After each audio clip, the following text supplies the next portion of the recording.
हम अभी आजकल आप जानते हैं कि एक बाबा हैं जो कि आईआईटी से पढ़े हुए हैं, जी, अभय जी। जी। और अब आध्यात्म की दुनिया में वो आ गए हैं। इंजीनियरिंग वाला, जहाँ 2 into 2 = 4 होता है, जो व्यक्ति होता है वो आध्यात्म की दुनिया, जहाँ चीजें होती भी हैं और नहीं भी होती हैं, इस दुनिया में कैसे वो अपने आप को फिट कर पाता है। इंजीनियरिंग हो या चाहे कोई भी साइंस हो, हम्म। कोई भी साइंस इंक्लूडिंग एस्ट्रोनॉमी, हम्म। हर जगह 2+2 4 नहीं होता है। अच्छा। अगर 2+2 पे सीमित रह जाता तो नहीं खोज, हम्म। नहीं तकनीक, हम्म। नहीं इक्विपमेंट्स, हम्म। नहीं उपचार हम्म। वगैरह हम्म। या नया medication, discovery of the unknown which creates. No Sanatan का सबसे बड़ा समागम महाकुंभ, जहां हर कण एक कहानी कहता है और हर विभूति की अपनी एक विशेषता है। ऐसी एक विभूति से आज हम मिले हैं। आप जानते हैं कि इस समय आईआईटी का आध्यात्म के सिलसिले में बड़ी उसकी चर्चा हो रही है, क्योंकि एक आईआईटीएन व्यक्ति अब आध्यात्मिक दुनिया में चल पड़े हैं। लेकिन अभी जो हमारे साथ खड़े हुए हैं वो आईआईटीएन्स को पढ़ाने वालों में से एक हैं। प्रोफेसर रहे हैं आईआईटी दिल्ली में, और अब आध्यात्म ही एकमात्र रास्ता है जिसमें वो चल रहे हैं। बहुत स्वागत है आपका। नमस्कार जी। हमारे दर्शकों को अपना नाम भी बताइए। मेरा नाम शिव शंकर भट्टाचार्य है और मैं मार्ग पहुंच चुका हूं तो नहीं कह सकता हूं, पर मार्ग में चलने वालों में से एक हूं और अभी भी चले जा रहा हूं और आशा है जब तक जीवित रहूंगा चलते रहूंगा जी। तो आप प्रोफेसर रहे हैं आईआईटी में? जी, हम प्रोफेसरी किए हैं आईआईटीज में और हम पढ़ा चुके हैं छात्रों को, जो कि विधिगत शिक्षा होता है वो मैं पढ़ा चुका हूँ। तो आपके सब्जेक्ट्स क्या रहे हैं? मेरा सब्जेक्ट्स ज़्यादातर power generation, turbines related, production of power binds from turbines, वो सब चीज़ों में मैंने पढ़ा। Electric and electricity wing of engineering. जी जी जी जी हाँ? जी जी जी। तो ये इंजीनियरिंग खास तौर से क्या, हम अभी आजकल आप जानते हैं कि एक बाबा हैं जो कि आईआईटी से पढ़े हुए हैं, जी अभय जी। जी। और अब आध्यात्म की दुनिया में वो आ गए हैं। जी लोग ये भी जानना चाहते हैं कि वो जो माइंडसेट होता है इंजीनियरिंग वाला, जहाँ 2 into 2 = 4 होता है, जहाँ चीजें बाइनरी में देखी जाती हैं, या तो होती हैं या नहीं होती हैं, इस तरह की दुनिया से आने वाला जो व्यक्ति होता है वो आध्यात्म की दुनिया, जहाँ चीजें होती भी हैं और नहीं भी होती हैं, इस दुनिया में कैसे वो अपने आप को फिट कर पाता है। सबसे पहले एक सुधार करना चाहूंगा आपके बातों पे। इंजीनियरिंग हो या चाहे कोई भी साइंस हो, कोई भी साइंस इंक्लूडिंग एस्ट्रोनॉमी, हर जगह 2+2 4 नहीं होता है। अच्छा। अगर 2+2 पे सीमित रह जाता तो नहीं खोज, नहीं तकनीक, नहीं इक्विपमेंट्स, नहीं उपचार वगैरह या नया मेडिकेशन होता ही नहीं है। Right. It is the discovery of the unknown which creates No, science. so what you are saying is science is not thus far, no further. There is always... Science is just like a path which a person follows, like many other people follow different paths. Same way, spirituality is also a path which somebody follows, जो कि शायद दूसरे लोग वो follow नहीं So करते। you find this spiritualism also to be a science?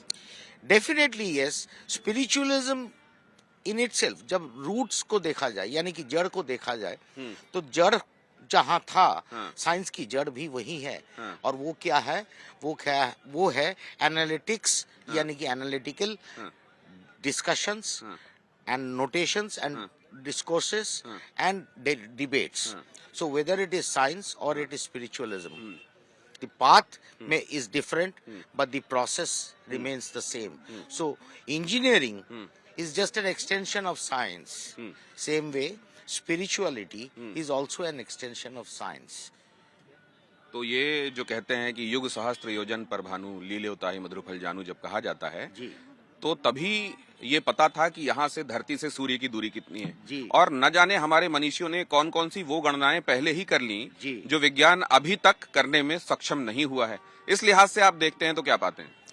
देखिए, ऐसा है, अज्ञानता कोई पाप नहीं है, पर ज्ञान जितना है उसको स्वयं संपूर्ण सोचना या उसके बारे में ये समझना कि ये ज्ञान अपने आप में संपूर्ण है, वो पाप है। हम्म कोई कहता है मुझे ईश्वर की दर्शन हुआ है, हम्म कोई कहता है मुझे ईश्वर की प्राप्ति हुआ है, हम्म कोई कहता है मैं ईश्वर को परख चुका हूँ। हम्म पर ये सब अपने आप में संपूर्ण नहीं है, हम्म सबसे पहले। हम्म दूसरी बात, हम्म जब आप जो कहते हैं कि मुझे आइए आपसे ईश्वर चलते चलते बात करता हूँ जी। ईश्वर की दर्शन है हम्म। हुआ है या ईश्वर की प्राप्ति हुआ है जी। इत्यादि, हम्म ये लोग हम्म अपने हम्म आप को मतलब उनके दिमाग को हम्म। एक सीमित दायरे में हम्म। एकत्रित कर लिया। हाँ। उसके बाहर हाँ। उनको ना सोचने की क्षमता होती है जी। और ना उसके बाहर वो जाना चाहते हैं। हाँ। मैं उससे बाहर तो आ आप ये चुका कह रहे हैं कि कोई ज्ञान कहीं भी पहुंचा हुआ हो, असल में वो पूर्णता उसकी नहीं होती, फुल कभी स्टॉप नहीं कभी नहीं होता, हाइटस होता है और उसके आगे भी बहुत कुछ होता है। इंसान के बस में नहीं है, आज के युग के इंसान के बस में नहीं है कि किसी भी ज्ञान को संपूर्ण समझ के उसी पे खुश रहना। तो प्रोफेसर भट्टाचार्य, जी, मुझे प्रोफेसर मत कहिए। नहीं, मैं जानना चाहता हूँ शिक्षण प्रोफेसर के- भट्टाचार्य जो हैं वो कब उन्होंने ये तय किया, क्या पूजा पाठ आपके घर में शुरू से होता रहा और क्या वो रिचुअल्स पहले से आप उनको फॉलो करते रहे जो आखिरकार आध्यात्म की मंजिल की तरफ ले जाती?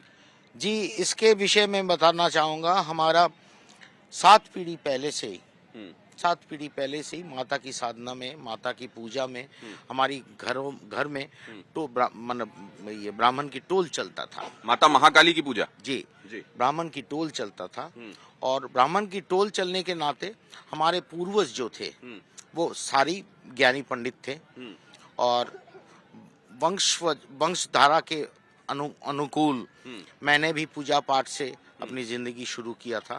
पर ये हमारी प्रोफेसर होने के बाद की बात नहीं है।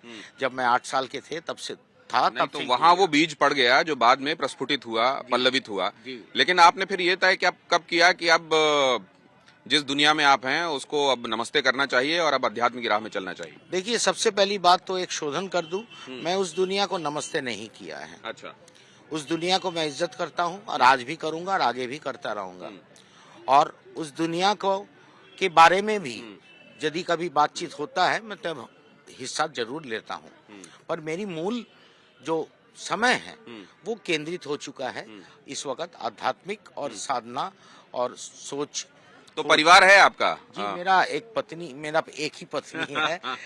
मैं बंगाली होने के नाते मुझे अब तक हिंदी में माहिरत हासिल नहीं हुआ क्योंकि कुछ बातें हमें भी समझ में नहीं, नहीं ये आता। आप इसको स्लिप ऑफ टंग ही कहें तो अच्छी बात है, वरना अगर आपका पता उनके पास है तो आपको पकड़ कर ले जाएंगी कुम से बाहर कि एक ही कह रहे हैं। अच्छा, तो बहरहाल तो घर में आपकी पत्नी है, बच्चे हैं? जी, बच्चे हमारे सेटल्ड है विदेश में और वो अपने अपने जिंदगी जी रहे। तो आप सबसे टच में हैं?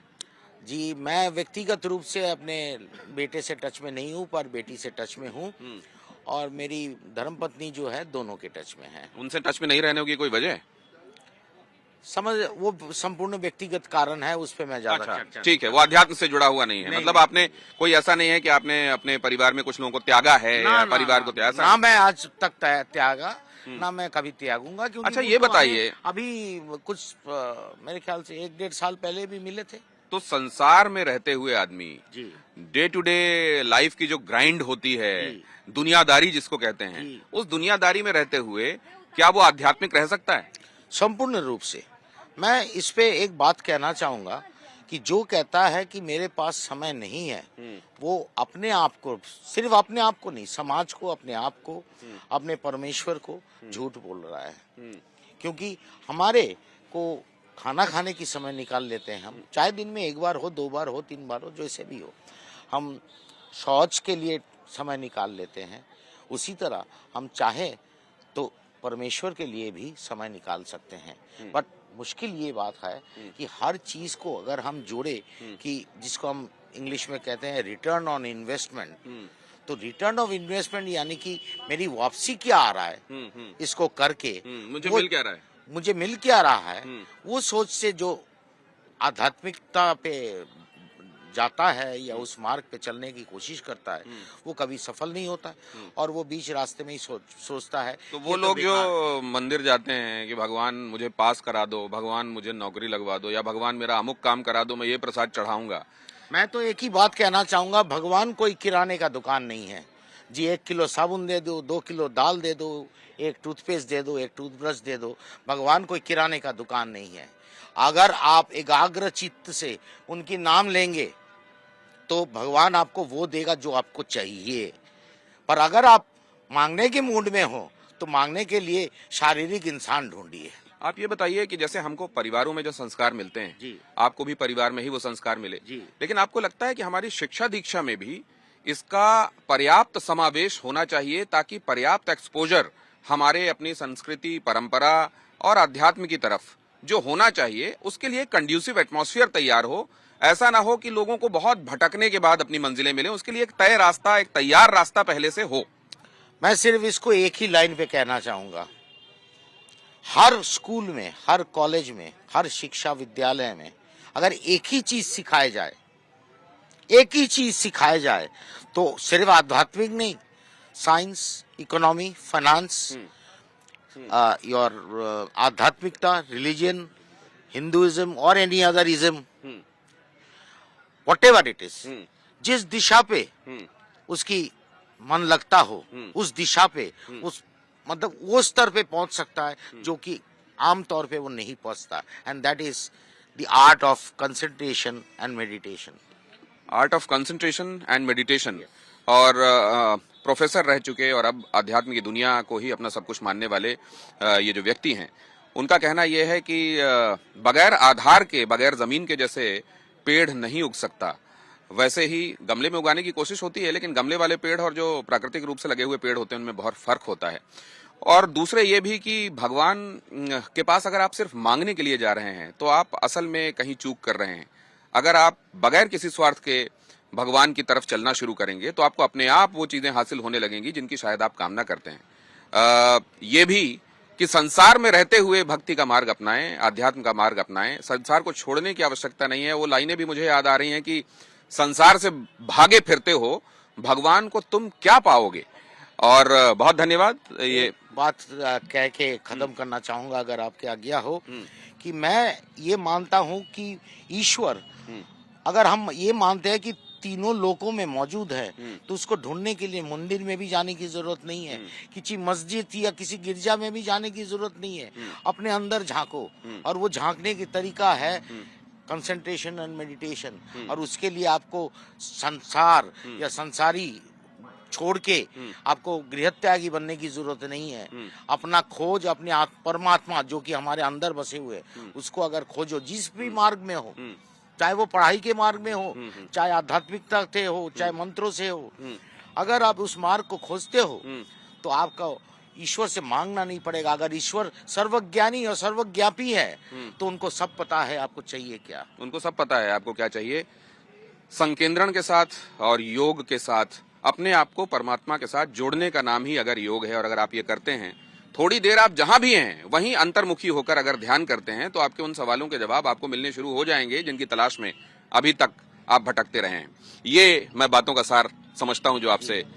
और संगम नगरी में अगर आप पहुंचे हुए हैं तो न जाने कहां किस विभूति से आपका सामना हो, किस तरीके की दास्तान असल में वो आपको वो बताएं कि वो आपके लिए एक प्रेरक प्रसंग बन जाए। बहुत धन्यवाद हमसे बातचीत करने के लिए। बहुत बहुत धन्यवाद आपका और आपके चैनल को कि उन्होंने हमें लायक समझा आपसे बात करने की। बहुत बहुत धन्यवाद आपका। Thank you so much. Thank you.